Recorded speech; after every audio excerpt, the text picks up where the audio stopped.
Rishut Moray Verabotay avec la permission d'Hachem. Cette semaine, c'est la paracha de Noah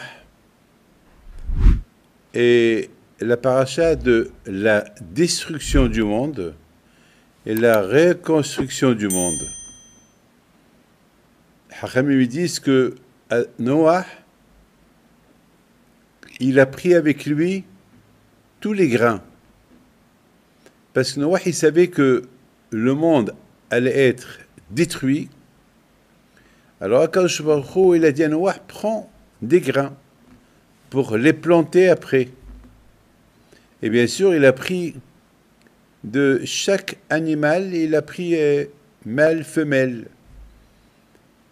Ça veut dire que c'était sérieux, hein. Et plus lui, sa femme et ses enfants et leurs femmes. Donc, il y avait tout dans la Teva. Ce qui est incroyable, inimaginable, c'est que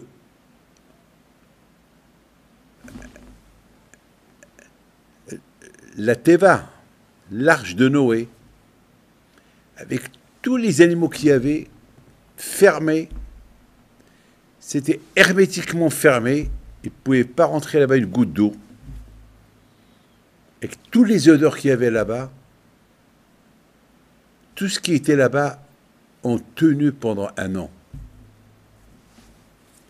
Il y a même nos sages qui disent, il y avait un qui s'appelle Og, il était géant, et lui, il a fait Teshuvah. Il a dit à Noah, je ne veux pas mourir, je reconnais qui est Hachem. Alors quoi, je ne peux pas rester vivant? Noah, il demande à Hachem, Hachem, il lui dit, bon, il peut rester vivant, mais comment il va rentrer dans la Teva? C'est un géant, il peut, même pas ses pieds, il ne peut pas rentrer dans la Teva. Alors Akadosh Baruch Hu lui a dit, qu'il se met autour de la Teva, et fait-lui un trou dans la Teva, et que sa tête, elle rentre dans la Teva, et pour respirer. Mes amis, comment il a résisté pendant 1 an, l'eau, son corps, il ne s'est pas noyé. L'eau, il n'est pas rentré dans le trou à la Teva. Mais vous voyez, c'était des miracles, des miracles, des miracles. C'est-à-dire que pendant que Akadosh Baruch Hu, il était en train de brûler le monde, de détruire le monde, il faisait attention à Og. Et Og était sans protection. Il n'avait pas des vêtements spéciaux pour ne pas brûler avec l'eau chaude qui tombait du ciel. L'eau chaude de 1000, 2000 degrés, 4000 degrés de chaleur. Imaginez-vous, Og reste vivant. Il y avait des miracles. Des miracles. Ah, maintenant, je vous pose une question. Est-ce que ça a servi quelque chose, tout ce que Hachem a fait? D'un côté, il a détruit tout un monde, il a reconstruit un nouveau monde avec Noah et ses enfants, et avec Og aussi, puisqu'il est resté vivant, et avec les animaux qui sont restés dans la Teva. Est-ce qu'il y a un changement? Est-ce qu'ils ont pris une leçon? Est-ce que le nouveau monde qui est venu, est-ce qu'il a pris une leçon? La semaine dernière, le jour du Simchat Torah, on a reçu une claque, une tannée. Une claque, une tannée. Terroristes qui sont rentrés dans les kibbutzim, qui sont entrés dans des maisons, qui sont entrés dans des petits mouchavim, des petites villes. Ils ont tué, assassiné, massacré, violé, brûlé des Juifs. Le jour de Simchat Torah. Le jour que tout le monde est heureux et content. Et aujourd'hui, on est en pleine guerre. Est-ce que le monde a pris une leçon de ce qui s'est passé?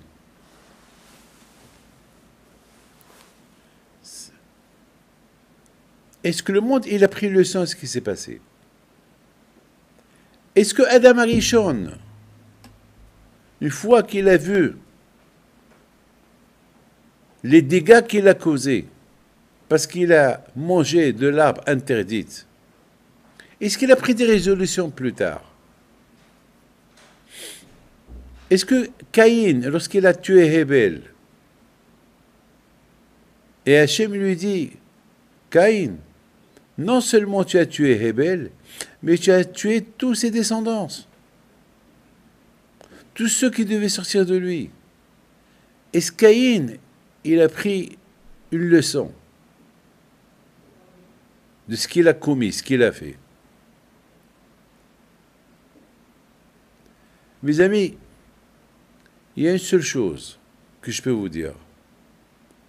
Pour prendre conscience des dégâts qu'on fait, pour prendre conscience d'un Kippour qu'on a fait, on a fait Kippour, on a jeûné à Kippour, on a prié à Kippour, mais est-ce que le après Kippour a été bénéfique ou pas? C'est facile de jeûner, c'est facile de rester à la synagogue toute la journée, c'est facile de faire des dons, mais est-ce que on est retourné vers Hachem? C'est ça la question qu'on doit toujours se poser. C'est beau de se marier. Alors il faut rester marié toute une vie, mais on voit qu'il y a des divorces. Alors ça valait la peine ce mariage-là?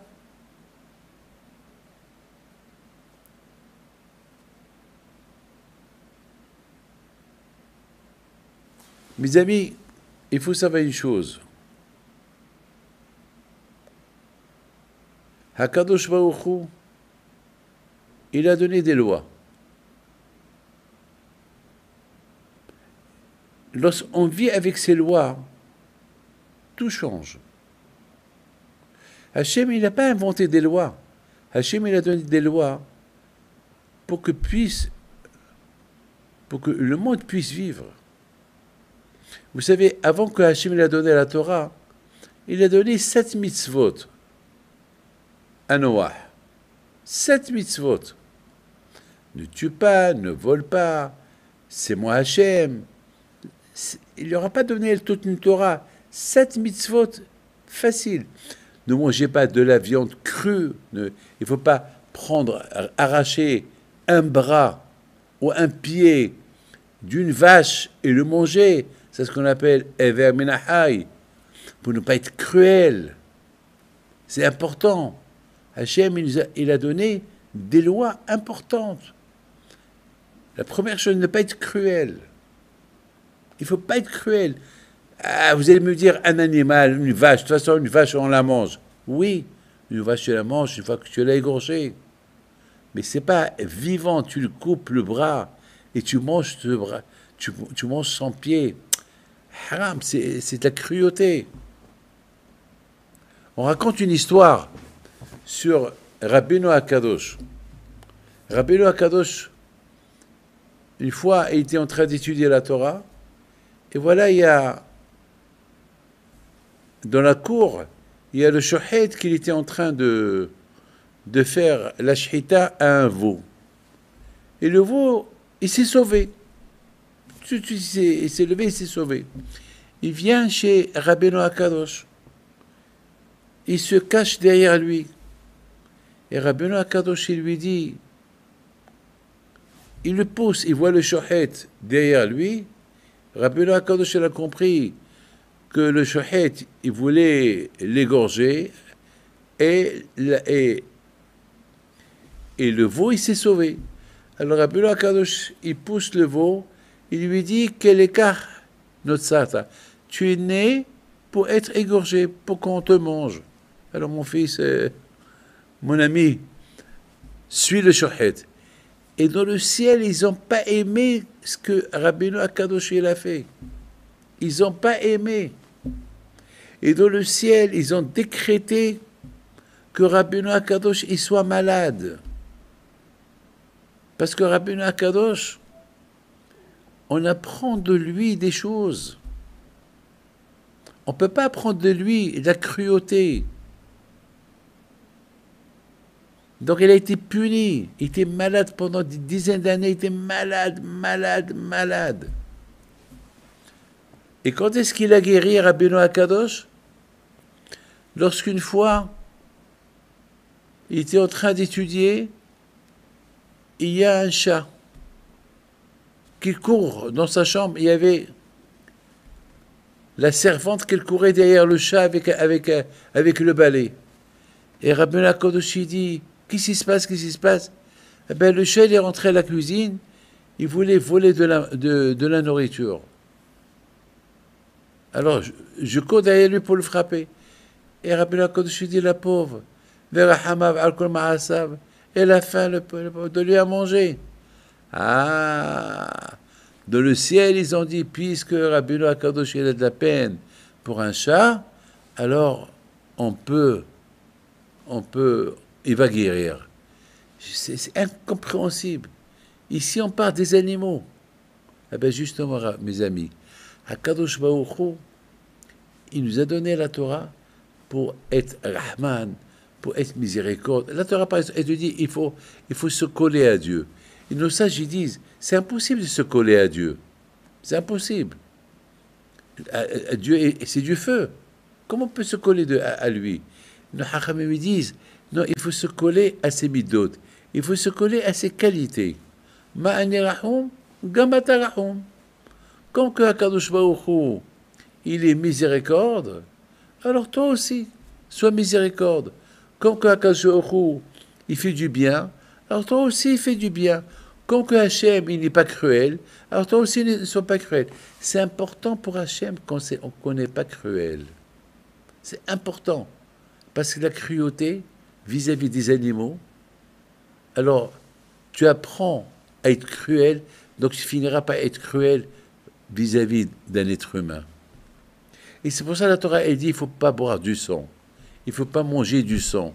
Parce que le sang, c'est de la cruauté, parce que c'est les animaux qui boivent le sang. C'est les animaux qui kiffent le sang. Mais l'être humain, il ne doit pas être cruel. C'est l'exemple pourquoi on cachérise la viande, on enlève tout le sang qu'il y a dans la viande, comme ça, pour être moins cruel. Donc vous voyez, mes amis, que lorsque Adam Arishon, il a fauté, il a fait teshuva plus tard. Il a reconnu la faute qu'il a fait. Il a fait une grande teshuva. Hachamim lui disent que pendant 130 ans, il était dans le mikvé. Alors, à nous d'apprendre. Lorsqu'on fait une faute, on fait teshuva. On dit que Caïn, lorsqu'il a tué Hevel, au départ, il a tué parce qu'il voulait être seul dans le monde. Mais lorsqu'il a compris les dégâts qu'il a fait, alors il demande à Hachem, pardon. Au moins, il a demandé pardon à Kadosh Baruch Hu. D'ailleurs, Hachamim lui disent que un jour, Adam Arishon, il rencontre il rencontre Caïn, son fils. Il dit alors, Caïn, t'as tué ton frère. Quoi, le bon Dieu t'as pas puni? Moi, parce que j'ai mangé un fruit, le bon Dieu, il m'a jeté de Gan Eden. Et toi, tu as tué ton frère. Qu'est-ce qu'il lui répond? J'ai fait teshuva. J'ai fait un compromis avec Hachem. Quel compromis? J'ai fait teshuva. J'ai demandé pardon à Hachem. Waouh, pourquoi moi j'ai pas dit pardon à Kadosh Baruch Hu? Aïe. Alors, Adam, il a dit aïe, pourquoi j'ai pas demandé pardon à Kadosh Baruch Hu? C'est comme ça le pardon. Ah, maintenant je vous pose une question. Comment est-ce possible que Adam Rishon, ça c'est un grand rabbin, il s'appelle Rabbi Raphaël Kawa, il pose cette question. Comment ça se fait que Adam Rishon, il n'a pas demandé pardon à Kadosh Baruch Hu? Pourquoi il a fallu qu'il apprenne ça de son fils? Il a fallu que c'est son fils qui lui dit j'ai demandé pardon à Hachem. Alors, Rabbi Raphaël Kawa, alav shalom, il pose une question, il dit comment est-ce possible que Adam Arishon, il voit qu'il a fauté? Hachem lui a dit ne mange pas, et il a mangé, et Hachem, il voit qu'il le punit, il demande pardon. Il était intelligent, Adam. Pourquoi il n'a pas demandé pardon à Kadosh Baruch Hu? Eh bien, mes amis, Adam Arishon, il n'a pas compris qu'il a fauté. Le contraire, il a compris, dans sa tête, il a compris qu'il a bien fait. Beaucoup des fois, on se prend plus intelligent que le bon Dieu. Il y a par exemple, je vous raconte quelque chose de magnifique. Lorsque Hachem il dit à Shaoul, tu vas aller, tu vas détruire Amalek. Tu laisses pas un Amaleki vivant.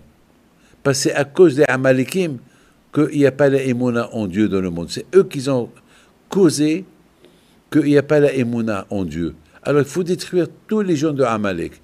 Et tu détruis même les bêtes. Tu tues les bêtes et tout. Pourquoi? Parce qu'ils sont sorciers et alors ils peuvent se transformer en bêtes, en vaches, etc. Alors il faut.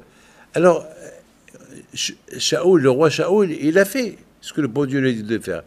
Mais lorsqu'il est arrivé à une rivière, il a commencé à se poser des questions. Il a dit, mais pourquoi le bon Dieu me demande de tuer même les animaux? Pourquoi les animaux? Qu'est-ce qu'ils ont fait les animaux? Je ne comprends pas pourquoi le bon Dieu... Je comprends les adultes, mais pourquoi les animaux? Et il y a une voix du ciel qui sort et dit, Ati tzaddik Rabbi, ne sois pas beaucoup de tzaddik. Tu ne peux pas être plus tzaddik que le bon Dieu. Si Hachem t'a dit ce qu'il t'a dit, il sait ce qu'il fait. Il sait ce qu'il fait. Beaucoup de fois, on veut être plus intelligent que le bon Dieu. Hachem t'a dit, ne fais pas ça, ne fais pas ça. Il y a des raisons pourquoi Hachem t'a dit. Vous savez que le maître de Rabbi Meir Baal HaNes, il s'appelle Elisha ben Abouya. Il était un grand tzaddik. Il est devenu athée parce qu'il a cru être plus intelligent que le bon Dieu. Pourquoi? Parce que la Torah est dit, si on trouve un nid sur un arbre, alors on prend les enfants, mais avant de prendre les enfants, tu renvoies la mère. Il ne faut pas prendre les enfants devant la mère. Il ne faut pas. Tu envoies la mère, une fois que la mère ne te voit pas, alors tu peux prendre les enfants. Mais pas de. C'est une question de cruauté. Alors, et si tu fais ça, tu as une longue vie. Alors une fois, Elisha ben Abouya, il marche, il voit un monsieur qui était en train d'accomplir cette mitzvah, et lui dit, qu'est-ce que tu fais? Il dit, eh ben, j'ai accompli la mitzvah d'envoyer la mère et je prends les enfants, et en faisant ça, je vais avoir une longue vie. Ah, super! Et quelques instants plus tard, Elisha ben Abouya, il entend, BAM! Il se retourne, il voit le monsieur, il tombait de l'échelle. Il va vers lui, il a vu qu'il tombait sur la tête, il est mort. Elisha ben Abouya, il dit, quoi? C'est ça la Torah? C'est ça la Torah. La Torah te dit que celui qui fait cette mitzvah, il a une longue vie, et celui-là, il l'a fait, il est mort. Alors, puisque c'est comme ça, il n'y a pas de Dieu. Il a tout lâché. Il a tout lâché. Quoi? Il voulait être plus intelligent que le bon Dieu. Hachem, il a des raisons. Jusqu'à que Rabbi Yaakov, il vient et dit que lorsque Hachem, il t'a dit, tu as une longue vie, pas une longue vie dans ce monde-là, une longue vie dans l'autre monde. De toute façon, dans ce monde-là, la vie, elle est limitée. Mes amis, de toutes les façons, il faut savoir une chose. Il ne faut pas qu'on soit plus intelligent que Akadosh Baruch Hu. Alors, Adam Arishon, il a cru. Il a cru le contraire. Le bon Dieu me dit, il ne faut pas manger de cet arbre. Le contraire, si je la mange, je vais être intelligent. Et je vais faire un tri entre le bien et le mal. Pourquoi le bon Dieu ne veut pas qu'il y ait le mal? Pourquoi? Je ne comprends pas. C'est bien qu'il y ait le mal. Et c'est bien qu'il y ait le bien. Comme ça, moi, je vais trier le bien du mal. Pourquoi Hachem veut qu'il n'y ait que le bien? Effectivement, si Dieu veut, une fois que Mashiach il va venir, eh ben, il n'y aura que du bien, il n'y aura plus de mal. Alors Adam Rishon dit, où est le problème? Le bon Dieu me dit, ne mange pas de cet arbre-là, parce que si tu manges de cet arbre-là, tu vas créer le mal. Alors que je crée le mal, c'est bien que je crée le mal, et je ne veux pas faire le mal.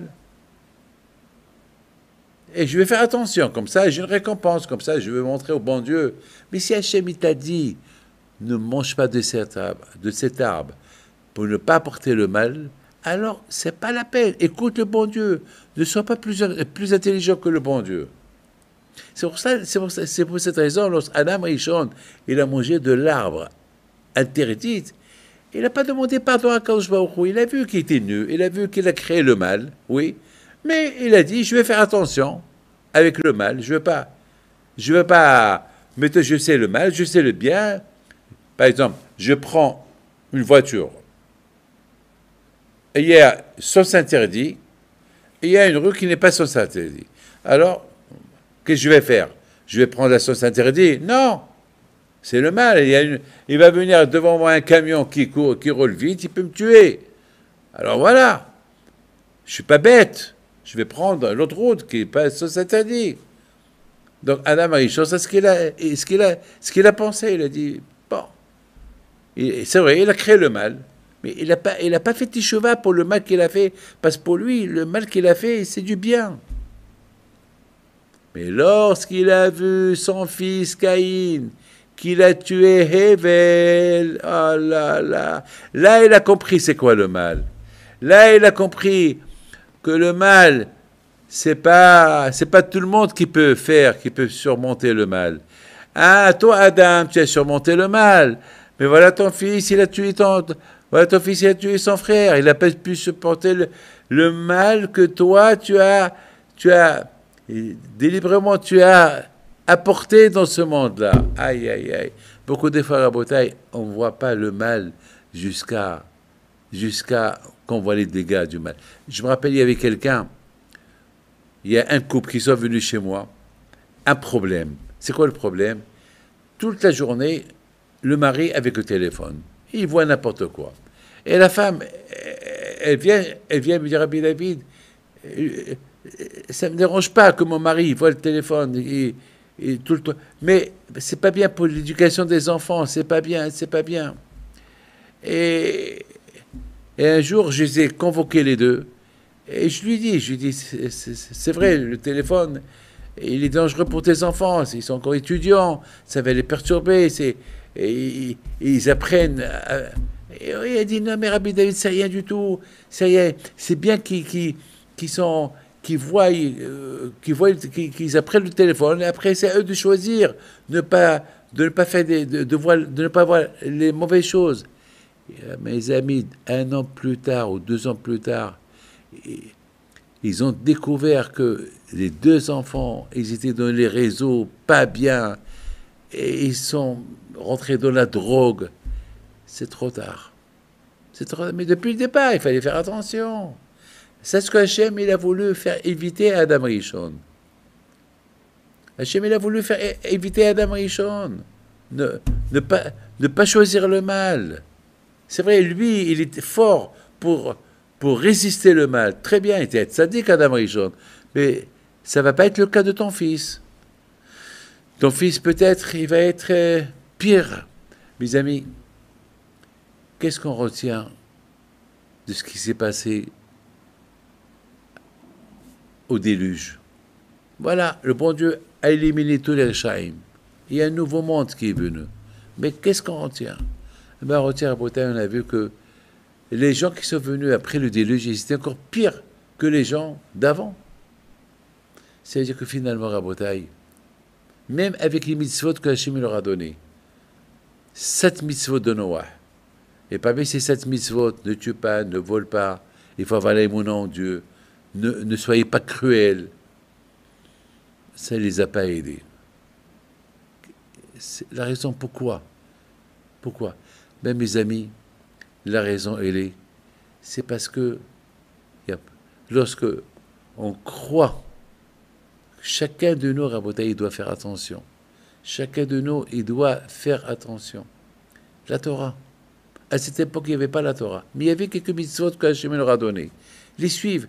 Mais eux, ils ont pensé qu'ils sont plus intelligents que le bon Dieu. Non, on va faire attention. On a notre langage. Et finalement, Rabotai, tout ce que vous pouvez faire, s'il n'y a pas Hachem au milieu, ça ne va pas marcher. Ça ne va pas marcher. Regardez. Shaoul, le roi Shaoul, il a pensé être plus intelligent qu'Akadosh Baruch. Hachem, je ne te comprends pas. Et Shaoul, c'est un grand sadique. Hachem, je ne te comprends pas. Qu'est-ce que tu veux, Hachem? Tu veux que je tue tout le monde? Mais qu'est-ce qu'ils ont fait, les pauvres? les enfants des Knaanim. Mais qu'est-ce qu'ils ont fait, les animaux? Ils n'ont rien fait. Eh ben, il a voulu être plus intelligent que Akadosh Baruch Hu. Ben, il n'a pas tué les animaux.